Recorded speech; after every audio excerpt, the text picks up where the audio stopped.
Okay, today is the 9th. This is the 5-minute tarot for the 19th of May, 2017. And today's, I think, kind of different. Because yesterday, I forget what the context was, but I said the word amazing or amazed is very interesting.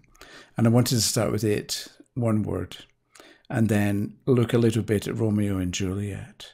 This is so that you can develop a better understanding of cards, and it's showing you a method you can follow that will bring about results that will mean that you can look at a card, any card, and know what more to do with it. And it's not depending on other people and stuff that you read, but it's more, and I was wondering about the right word to use, and I think the word is draw, where if you draw water from a well, the well has already got the water in it and you draw from it, right? And in the same way, you draw from what's inside you or what's in your head right now. And so what you can draw today from your own understanding will change and improve your understanding, which means the next time, tomorrow or next week, the next time you go back to draw on the well of your own thoughts or the well of your own self, there's more in the well, so there's more you can draw out. And it's a sort of cumulative process where you're always going back to your own well or the well that is you and drawing more or drawing from it and discovering there was an awful lot more in your own understanding than you gave yourself credit for, or that you realized, let's say, yesterday. You know more today than you thought you did yesterday.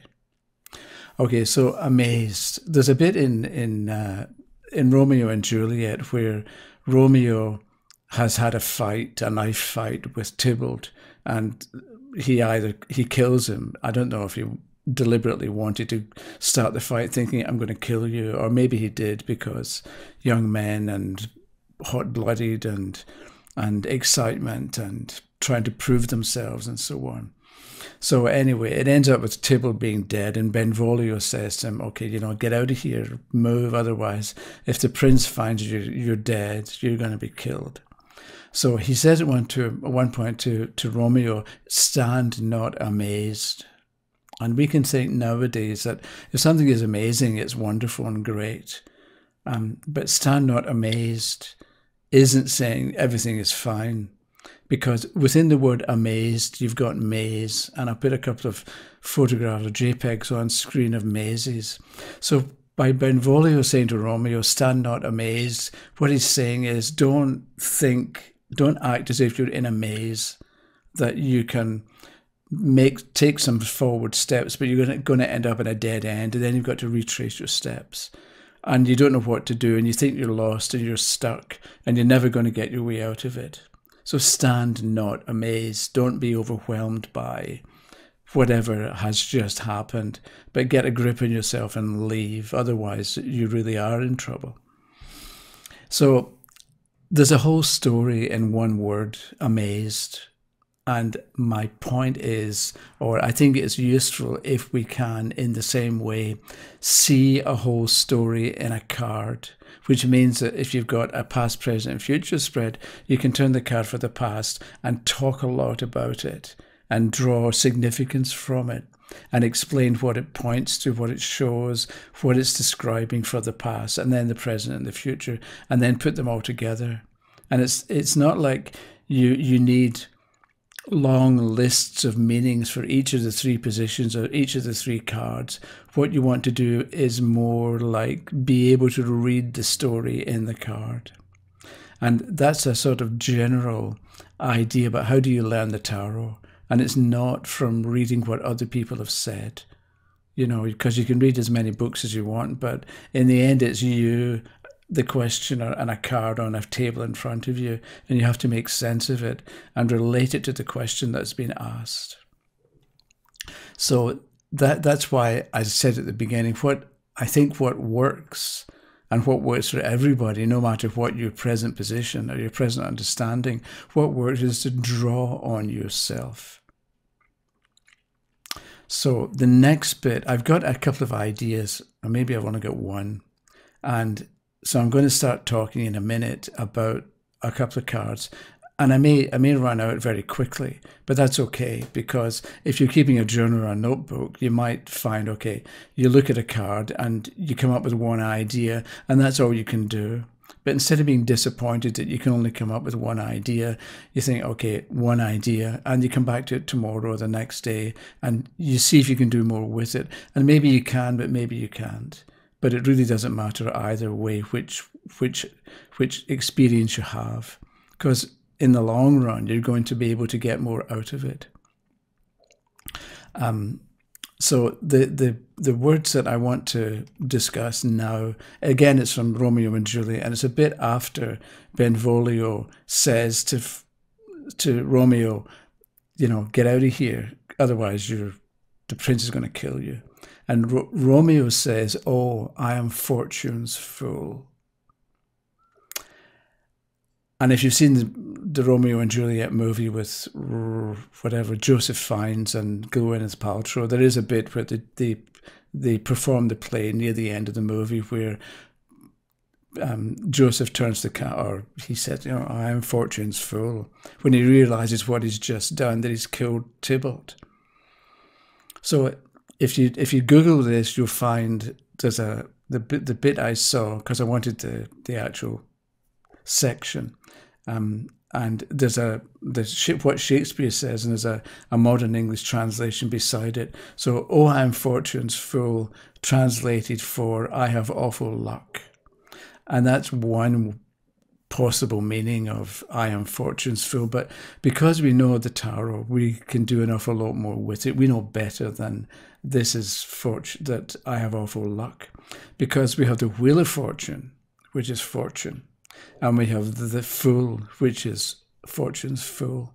So it's giving us an idea of thinking about those two cards together, and the fact that I am fortune's fool. So the Fool, is it telling us that the Fool belongs to fortune or is controlled by fortune? I am the fool of fortune. So it sounds like fortune and the Wheel of Fortune card really is a big deal. It's a controlling factor, because we can think, oh, it's just the Wheel of Fortune, and it'll come and it'll go, and we'll have good luck and we'll have bad luck. But there's an awful lot more than just good luck and bad luck connected with the Wheel of Fortune card, because it's as if it sets the ball rolling, or it's in charge, right? Because it's fortune, but if it decides, it's a force or a power or a mentality. If it decides that things are going to work out, they're going to work out, even if you don't cooperate, even if you don't do anything. Whereas if fortune decides things are going to go badly, you're going to suffer, then somehow you're going to suffer.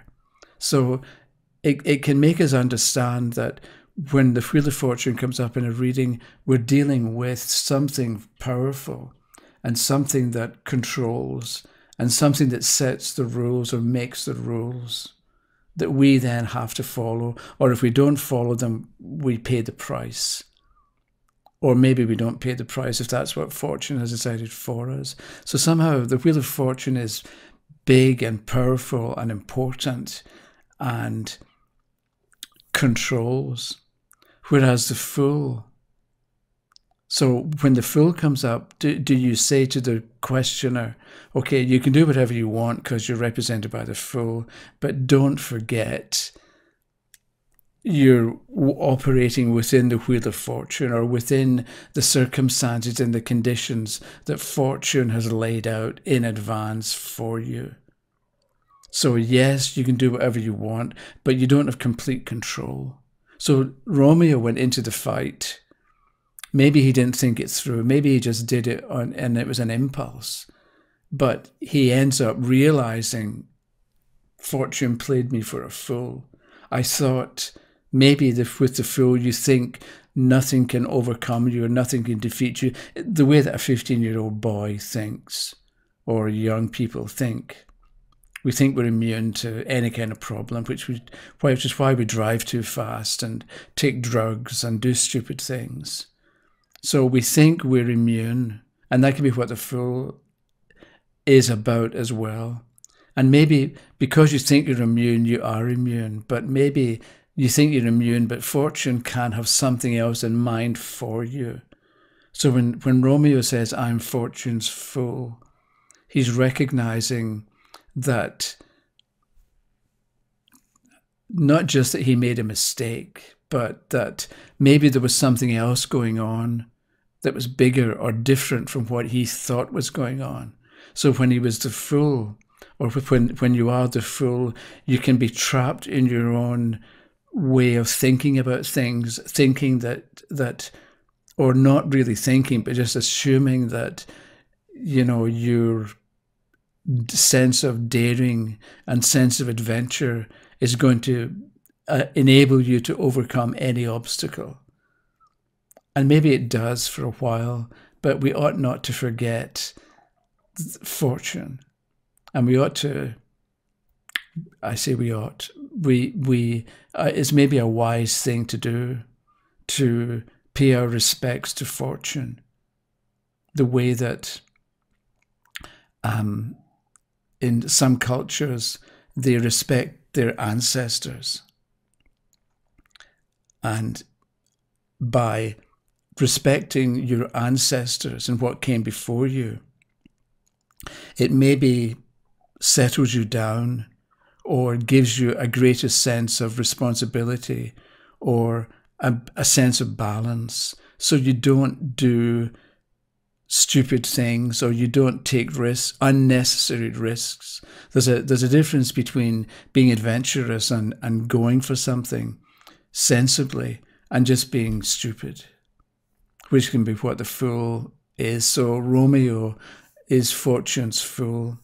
If he had thought it through, or if he hadn't assumed too much, he wouldn't have gotten the fight in the first place, and maybe the result would have been, a bruised cheek rather than somebody's death.